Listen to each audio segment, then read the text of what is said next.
अब मैं ख्यालात के इजहार के लिए सलार यूथ फोर्स मोहतरम जनाब हाफ़िज़ सलमान आज़म साहब सेक्रेटरी जनरल अहले हदीस यूथ फोर्स पाकिस्तान से गुजारिश करूँगा कि वो आएँ और अपने ख्यालात का इजहार फरमाएँ। उनसे पहले एक नारा आपकी आवाज़ जो आप बुलंद आना चाहिए, नाराए तकबीर, मरकज़ी जमीयत अहले हदीस, कायदीन अहले हदीस यूथ फोर्स, नाराए तकबीर।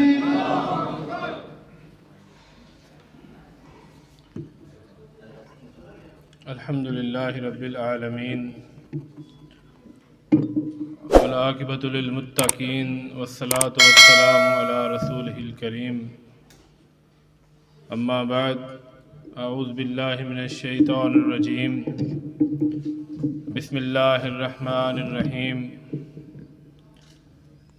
इन्नद्दीना इंदल्लाहिल इस्लाम। अगर जवां हो मेरी कौम के जैसूर व गयूर, अगर जवां हो मेरी कौम के जैसूर व गयूर, तो कलंदरी मेरी कुछ कम सिकंदरी से नहीं। लायक सद तकरीम उलमा किराम, लायक साद एहतराम सामीन व हादरीन, अहले हदीस यूथ फोर्स सिटी साहिवाल के ज़िम्मेदारान, वबस्तगान, कारकुनान और अपने बरादर कारी ज़ीशान गुज्जर साहिब, सदर अहले हदीस youth force city Sahiwal, Baradar अजीज़ मियाँ लतीफ़ साहिब, जनरल सेक्रेटरी अहले हदीस यूथ फोर्स सिटी साहिवाल, उनका मशकूर हूँ कि जिन्होंने आज यहाँ पर इस खूबसूरत तकरीब का इनेकाद किया है। और इसी तरह अहले हदीस यूथ फोर्स ज़िला साहिवाल के सदर बरादर मुकर्रम इमरान ताहिर एडवोकेट साहब, जनरल सेक्रेटरी बरादर अजीज़ कारी शकील आसम अजीज़ी साहिब का भी कि जो यहाँ पर तशरीफ़ लाए, और आप तमाम अहबाब का कि जो अपनी मसरूफ़ियात में से वक्त निकाल कर इस मजलिस का हिस्सा बने।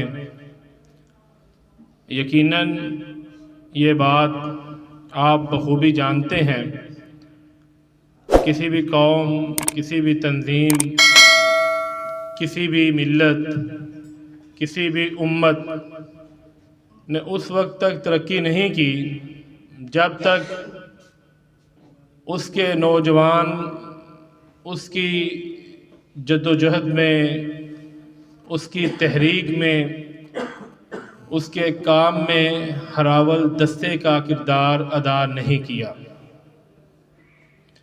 आप अक़वाम आलम की तारीख़ को उठा के देखें, हर दौर में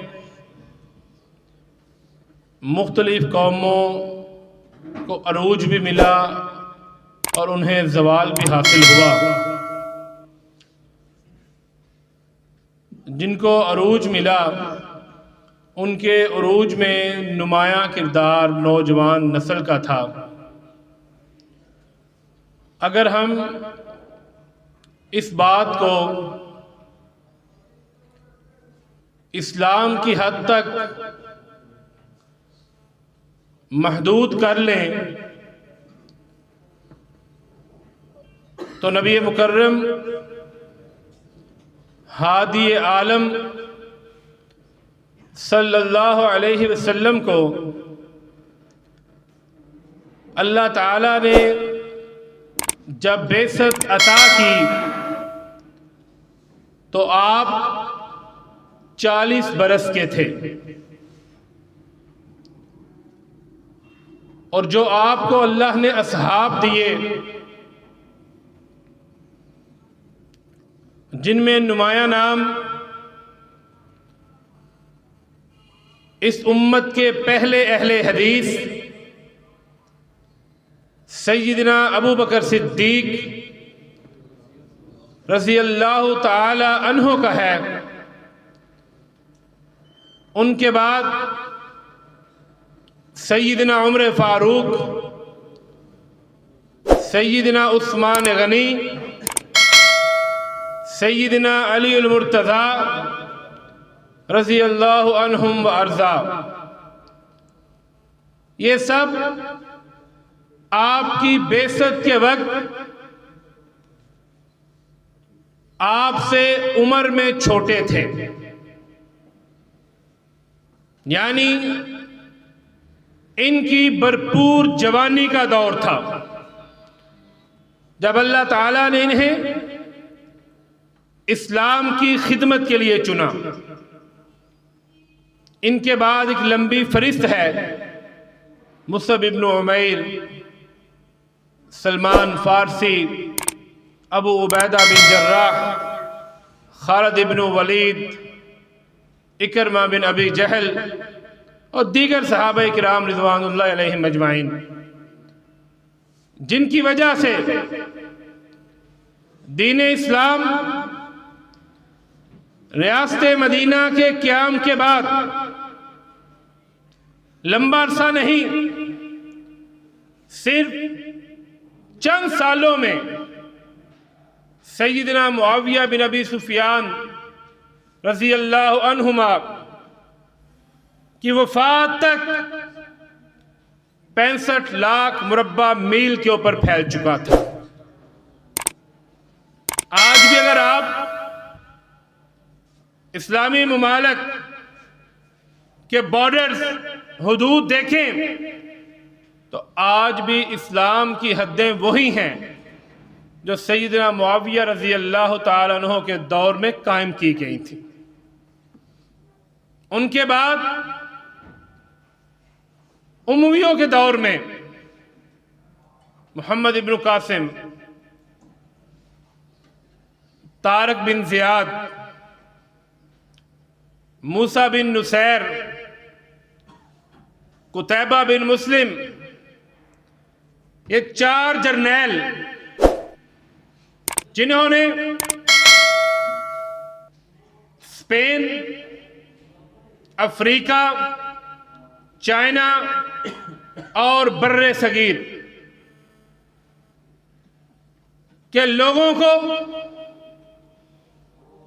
इस्लाम की जो ताबनाक किरणें थीं उनसे रोशनास करवाया। इमाम मालिक बिन दिनार रहमहुल्लाह फरमाते हैं, इन्नमल खैर फिश्शाब, कि यकीनन भलाई जवानी की उम्र में रखी गई है। अबू ज़ुबियान रहमहुल्लाह फरमाया करते थे, इन्नहु लम युबअस नबिय्युन इल्ला वहुव शाबुन। अल्लाह ताला ने कोई बूढ़ा नबी किसी कौम के ऊपर कायम नहीं किया। जितने भी अंबिया थे जिन्हें बेइज्जत अता की गई वो सब के सब नौजवान थे। इसलिए मेरे अजीज़ों, मेरे दोस्तों, मेरे भाइयों, अहले हदीस यूथ फोर्स के शहीनों, शहबाजों, ये अल्लाह ताला का बहुत बड़ा करम है, ये अल्लाह का फजल है कि अल्लाह ताला ने आपको जवानी की उम्र में अपने दीन की खिदमत के लिए चुना है। नहीं तो आज हजारों, सैकड़ों नौजवान ऐसे हैं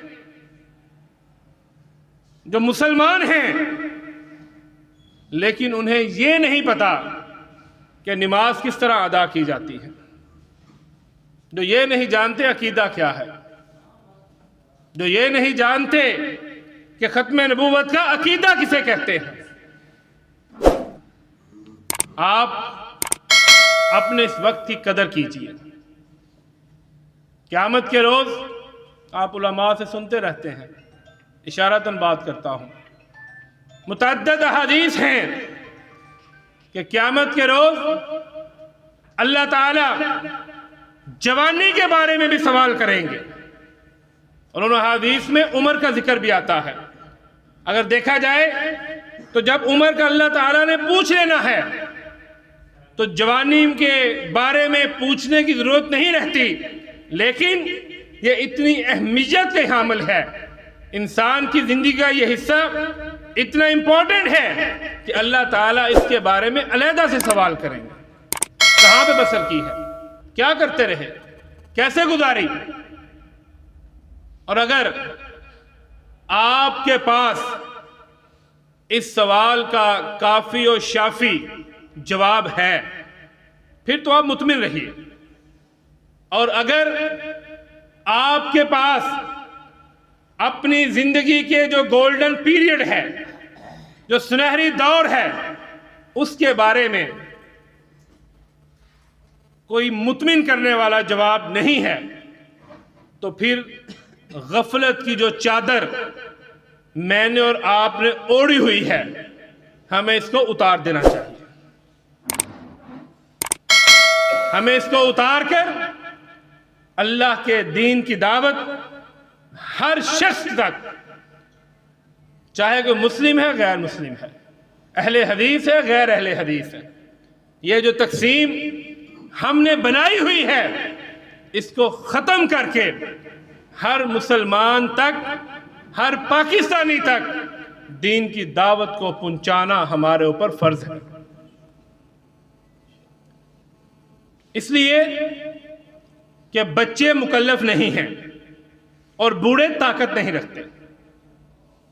जो हमारा दौर है जिसमें हम रह रहे हैं, इसमें इंसान का जहन मुकम्मल काम करता है।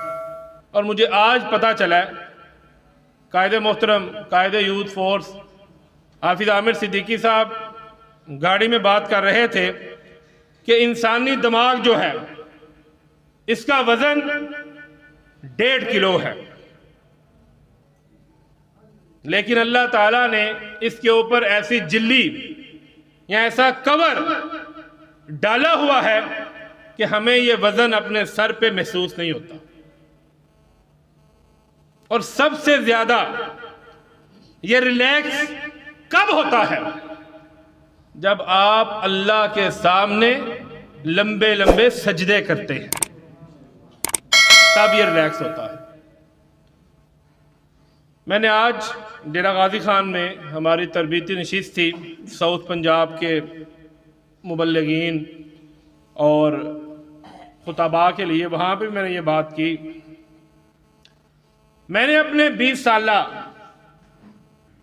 तंजीमी जिंदगी के अय्याम में पढ़ा लिखा सुना हज़रत मियाँ साहब सैयद नज़ीर हुसैन मुहद्दिस देहलवी रहमहुल्लाह के बारे में, हाफिज़ अब्दुल्ला गाज़ीपुरी रहमहुल्लाह के बारे में, मौलाना इब्राहिम मीर सियालकोटी रहमहुल्लाह के बारे में, मौलाना सनाउल्लाह अमर सईद रहमहुल्लाह के बारे में, मौलाना सैयद मोहम्मद दौद गज़नवी रहमहुल्लाह के बारे में, मौलाना इस्माइल सल्फ़ी रहमहुल्लाह के बारे में, हज़रत अल्लामा शहीद रहमहुल्लाह के बारे में, मौलाना मोइनुद्दीन लखवी रहमहुल्लाह के बारे में, मियाँ फजल हक मरहूम के बारे में। तो मैं सोचता था ये लोग इतने बड़े कैसे हुए, इन्होंने इतना नाम कैसे कमाया, इतनी इज्जत कैसे हासिल की। तो मेरे भाइयों, मेरे दोस्तों, इन सब की जिंदगी को आप पढ़ें, गौर करें, फिक्र करें, एक चीज सिर्फ मिलती है कि इनका अपने रब के साथ जो ताल्लुक था वो बड़ा मजबूत था। यानी एट द एंड, आखिर पे हमारे पास सिवाय रुजू इल्लाह के अलावा और कोई चीज नहीं बचती। इसलिए आप अल्लाह के साथ अपना ताल्लुक मजबूत करें। हमारा तो ये हाल है ना, किसी को कहे ना नमाज के बारे में, नफल पढ़ो और छोड़ो हाफजा फर्ज बड़े औखे पढ़े जाते हैं। हम अल्लाह पे एहसान करते हैं, हालांकि जिन असलाफ की हम बातें करते हैं, जिक्र करते हैं, पिछले दिनों लाहौर में तरबीती नशिस्त में डॉक्टर अमानुल्लाह भट्टी साहब ने बताया कि मैं मंडी वार बटन में जिधर जुमा पढ़ाता हूँ, उस मस्जिद में जो मस्जिद की इंतज़ामिया है, उन्होंने एक जगह को निशान लगा के ख़ास किया हुआ है कि ये जगह ख़ास है, मुकामे दाऊद उसे कहते हैं। वो उधर क्या होता है वो बताते हैं कि यहाँ पर मौलाना सैयद मोहम्मद दाऊद गज़नवी रहमहुल्लाह लाहौर से चल के तहज्जुद की नमाज पढ़ने आया करते थे। तहज्जुद की नमाज लाहौर से चल के वार बटन की मस्जिद में आके पढ़ते थे। इसलिए आप अल्लाह के साथ अपने ताल्लुक को मजबूत करें। उसके बाद कुरान करीम, बड़ी बदकिस्मती है, हम यूथ फोर्स के जिम्मेदार भी हैं, हम मस्जिद के खतीब भी हैं, हम मुदर्रिस भी हैं, लेकिन हमें कुरान करीम का तर्जमा नहीं आता। ये बड़ी कमी है। हालांकि कुरान करीम अल्लाह ताला की वो किताब है कि जो बंदा इसका तर्जमा पढ़ ले, मेरा ये यकीन है अल्लाह ताला उसका सीना खोल देते हैं। कुरान करीम की तिलावत करें। आप ये जानते हैं कि कायदे अहले हदीस प्रोफेसर अल्लामा साजिद मीर साहब, अमीर मरकज़ी जमीयत अहले हदीस पाकिस्तान, रोज़ाना कम अज़ कम 3 पारों की तिलावत करते हैं। अगर अभी मैं इधर पूछूं मेरे समेत, तो बड़े ऐसे दोस्त होंगे जो रमज़ान के रमज़ान कुरान करीम खोलते हैं। रमज़ान के रमज़ान, हालांकि अब बड़ी आसानी है, कुरान मोबाइल में ऐसी ऐप आ चुकी हैं कि रोज़ाना आपको खुद मैसेज आता है कि आज आपने तिलावत नहीं की। इसलिए आप जहाँ नमाजों की पाबंदी, अल्लाह पे तवक्कल, वहीं पर कुरान करीम को कामयाबी की कुंजी समझें। ये चाबी है कामयाबी। तर्जुमा पढ़ें, तफसीर पढ़ें, इसकी तिलावत करें, और इसके बाद दावत का अमल जो है, दावत के लिए जलसे, कॉन्फ्रेंस, सेमिनार, जुमा, ये ज़रूरी नहीं है। हम ये समझते हैं हमने ये काम कर लिया, बस हमने अपना हक अदा कर दिया। दावत का अमल मुसलसल है, ये रुकता नहीं है। आपके अफ़आल, आपका किरदार, आपके मामलात, आपका अखलाक, ये सारी चीज़ें दावत के अंदर आप इंक्लूड कर सकते हैं। क्या आप ये समझते हैं कि साहिवाल में इतने नौजवान हैं? कितने मुसलमान नौजवान होंगे साहिवाल में? कितने ईसाई होंगे, सिख, हिंदू? क्या कभी हमने मस्जिद से हटकर उन्हें दीन की दावत दी है? जो मस्जिद में आते हैं वो मेरा आपका कमाल नहीं है, अल्लाह ताला ने उन्हें हिदायत अता की हुई है, वो तो उसकी वजह से आते हैं। लेकिन बहुत से ऐसे हैं जो नहीं आते, जुमा नहीं पढ़ते, ईद नहीं पढ़ते, जिनकी ज़िंदगी शराब, नशे, जिना, बदकारी, चोरी, चुकारी के अंदर डूबी हुई है। आइए इनके ऊपर भी तवज्जो करें। यहाँ पर अभी मैं काउंटिंग कर रहा था आपकी कि कितने दोस्त बैठे हुए हैं। 70+ हम यहाँ पे इस हाल में इस वक्त। अगर हम आज अहद करें कि हम में से हर शख्स ने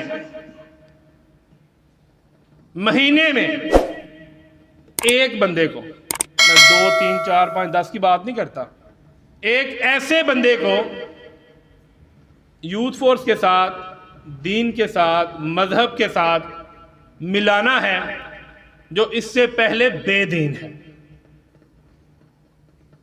तो साल में 12, अगर 70 बंदे 12 बंदे साल में तैयार करें तो तकरीबन ये 840 लोग बनते हैं।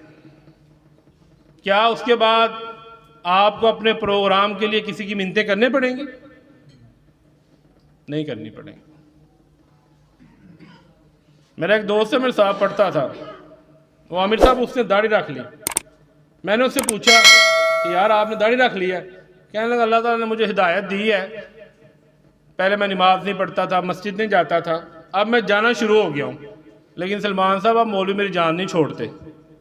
मैंने कहा क्या मतलब? कहता है जब मैं बेदीन था तब मेरे पास नहीं आते थे, अब अगर मैंने दाढ़ी रख ली है तो अब मेरे ऊपर ही काम शुरू कर दिया उन्होंने। इसलिए नए बंदे ढूंढें जिनके ऊपर आप वर्क करें, काम करें और उन्हें एक अच्छा मुसलमान बनाएं। उन्हें अहले हदीस यूथ फोर्स के साथ शामिल करें, वाबस्ता करें। इसके बड़े तरीके हैं, इंशाअल्लाह फिर किसी मजलिस में उनके ऊपर भी बात की जाएगी। अल्लाह ताला हम सब का हामी नासिर हो। व अक़ूलु क़ौली हाज़ा अस्तग़फ़िरुल्लाह ली व लकुम।